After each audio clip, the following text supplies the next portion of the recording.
আলে ইমরানের ইতিহাস যেটা রচিত হয়েছে, ওনার নাম ছিল ইমরান, স্ত্রীর নাম ছিল হান্না বিনতে ফাখুস। স্বামী স্ত্রী দুজনে একত্রিত যখন ছিলেন, স্ত্রীর গর্ভে যখন সন্তান চলে আসলো, তিনি আল্লাহর কাছে মান্নত করে দিলেন যে হে আল্লাহ, ফালাম্মা, তিনি আল্লাহর কাছে বলেছেন যে ইন্নী নাযরতু লাকা মা ফি বাতনি মুহাররারান ফাতাকাব্বাল মিন্নি। হে আল্লাহ, আমার গর্ভে যে বাচ্চা চলে আসছে, আমি সেই বাচ্চাটাকে বাইতুল মুকাদ্দাস পবিত্রতার রক্ষার্থে বাইতুল মুকাদ্দাসের খাদেম হিসেবে আমি তাকে ওয়াকফ করে দিলাম, মান্নত করে দিলাম, তুমি কবুল করো। তো আল্লাহ তাআলা সেটা শুনলেন, বললেন যে ইন্নাকা আনতাস সামিউল আলিম। হযরতে হান্না বিনতে ফাখুস, ইমরানের স্ত্রী, তিনি এই দোয়া যখন আল্লাহর কাছে বললেন এবং তিনি সেটাও বললেন যে ইন্নাকা আনতাস সামিউল আলিম, নিশ্চয়ই তুমি আমার এই কথাগুলো শুনেছো এবং তুমি এগুলো অবহিত জানো, তুমি আমার দোয়া কবুল করে নাও। আল্লাহ তাআলা মান্নত কবুল করে নিলেন এবং তিনি যখন বাচ্চা ভূমিষ্ঠ করলেন, দেখলেন একটি কন্যা সন্তান হয়ে গেল। ফালাম্মা ওয়াদাআতহা ক্বালাত রব্বি ইন্নী ওয়াদাআতুহা আল উনসা।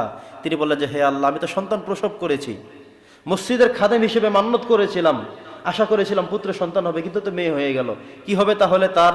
আল্লাহ বলছেন নো টেনশন, ওয়াল্লাহু আ'লামু বিমা ওয়াদাআত। তুমি যা জন্ম দিয়েছো, প্রসব করেছো, সেটার ব্যাপারে আল্লাহ তাআলা ভালো জানেন, আল্লাহকে আজকে অবহিতকরণ লাগবে না, বরং তুমি যে জন্ম দিয়েছো এবং তুমি যে মান্নত করে ফেলেছো সেটাই আল্লাহ তাআলা রিসিভ করেছেন। ওয়ালাইসা যাকারু কাল উনসা, আল্লাহ বলেছেন যে তোমার যে কন্যা জন্ম নিয়েছে, এটা এই মেয়ে সন্তানটা অন্য ছেলেদের থেকেও আলাদা হবে। তো হযরতে হান্না বিনতে ফাখুস এবং ইমরান এই দুজনে মান্নত করে তাকে মসজিদে দিয়ে দিলেন, তিনি বড় হচ্ছেন, মসজিদের সেবা করছেন। বাস এই পর্যন্ত আমরা এটা টেনে আনলাম।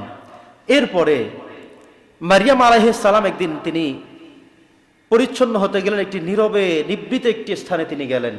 ইতিমধ্যে তিনি মসজিদের খেদমত করে যাচ্ছেন, মসজিদের খাদেমা হিসেবে তিনি, মানুষ যখন সালাত আদায় করে চলে যান, এর পরবর্তী সময়টাতে তিনি মসজিদে এসে পরিষ্কার করে যান, পরিচ্ছন্ন করে যান। কথা কি বুঝতেছেন? যেমন আমরা সকালে ফজরের নামাজের পর থেকে শুরু করে 12টা পর্যন্ত আমরা এই সময় কি মসজিদে ছিলাম? না।